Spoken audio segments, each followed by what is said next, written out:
Hey, what's up everybody? My name is Ray, and welcome to my channel. I just wanted to say a quick hello for my first video. I hope you enjoy, and you stick around. And without further delay, I'll get right into the video. I've always loved creepypastas, and I've listened to them ever since I was young. So, I'll be reading one, and many more to come. Today's story is The Russian Sleep Experiment.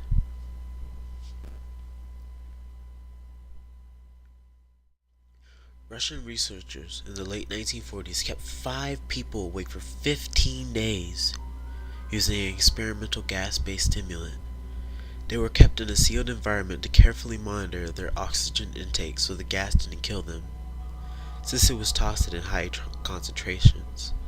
This was before the circuit closed cameras, so they had only microphones and 5-inch thick glass porthole-sized windows into the chamber to monitor them. The chamber was stocked with books, cots to sleep on, but no bedding, running water, and toilets, and enough dry food to last all 5 for over a month. The test subjects were political prisoners deemed enemies during the state during World War II. Everything was fine for the first 5 days.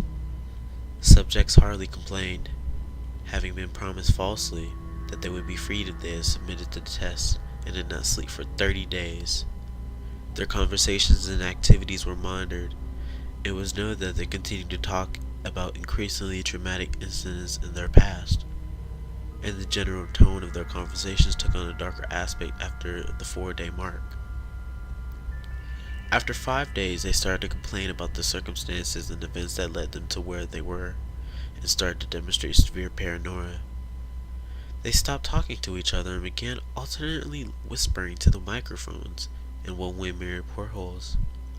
Oddly, they all seemed to think they could win the trust of the experimenters by turning over their comrades, the other subjects in captivity with them. At first, the researchers suspected that this was an effect of the gas itself. After 9 days, the first of them started screaming. He ran the length of the chamber, repeatedly yelling at the top of his lungs for 3 hours straight. He continued attempting to scream, but was only able to produce occasional squeaks. The researchers postulated that he had physically torn his vocal cords. The most surprising thing about his behavior is how the other captives reacted to it, or rather didn't react to it. They continued whispering to the microphones until the second the captives started to scream. The 2 non-screaming captives took the books apart, smeared page after page with their own feces, and pasted them calmly over the glass portholes. The screaming promptly stopped. So did the whispering to the microphones. After 3 days passed, the researchers checked in the microphones hourly so to make sure they were working.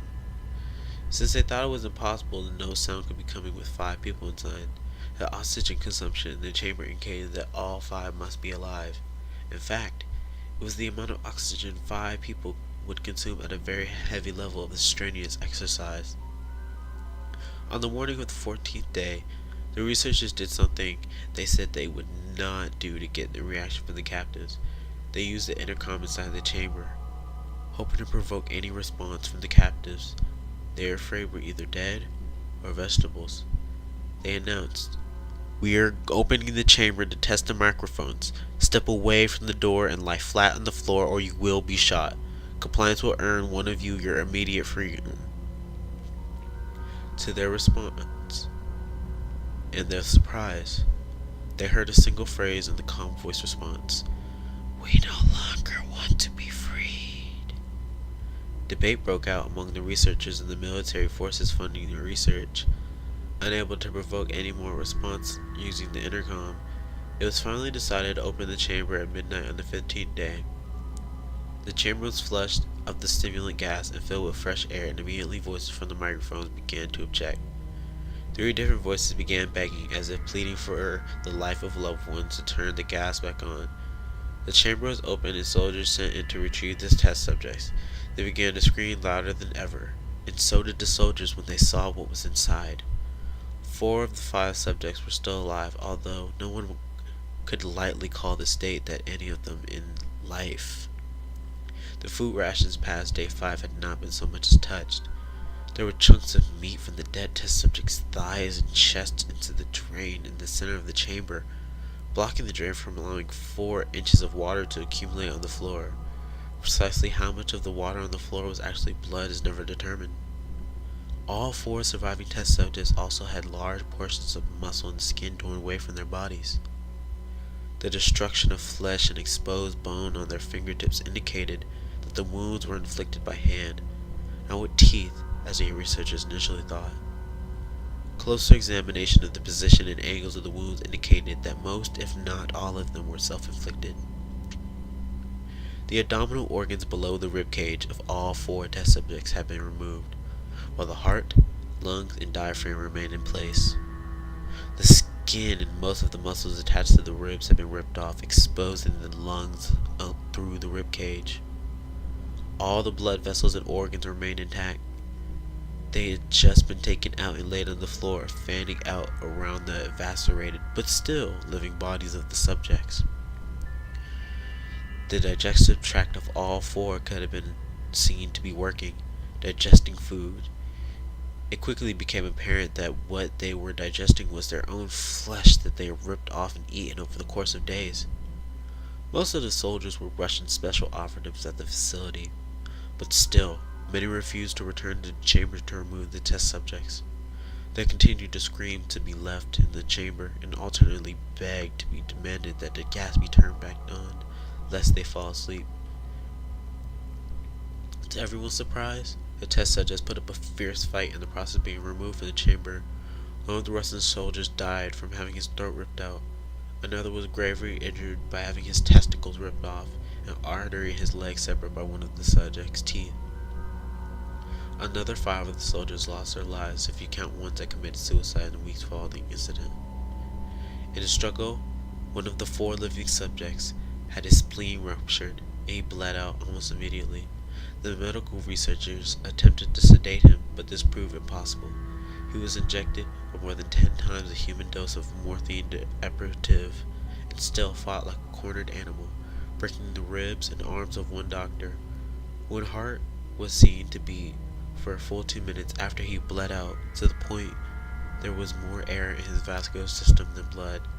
Even after it stopped, he continued to scream and flare for another 3 minutes, struggling to attack anyone in reach, and just repeating the word, "More," over and over, weaker and weaker, until he finally fell silent. The surviving 3 test subjects were heavily restrained and moved to a medical facility. The 2 with intact vocal cords, continuously begging for the gas, demanding to be kept awake. The most injured of 3 was taken to the only surgical operating hospital that the facility had. In the process of preparing the subject to have his organs placed back within his body, it was found that he was effectively immune to the sedative that had given him to prepare him for surgery. He fought furiously against his restraints when the anesthetic gas was brought to put him under. He managed to tear most of the way through the 4-inch wide leather strap on one wrist, even though the weight of a 200-pound soldier holding that wrist as well. It took only a little more anesthetic than normal to put him under, but the instant his eyelids fluttered and closed, his heart stopped. In the autopsy of the test subject that died on the operating table, it was found that his body had tripled the normal level of oxygen. His muscles that were still attached to his skeleton were badly torn. He had broken 9 bones in the struggle to not be subdued. Most of them were from the force his own muscles had exerted on them. The second survivor had been the first of the group to fight to start screaming. His vocal cords destroyed. He was unable to beg or object to surgery. He only reacted by shaking his head violently in disapproval when the anesthetic gas was brought near him.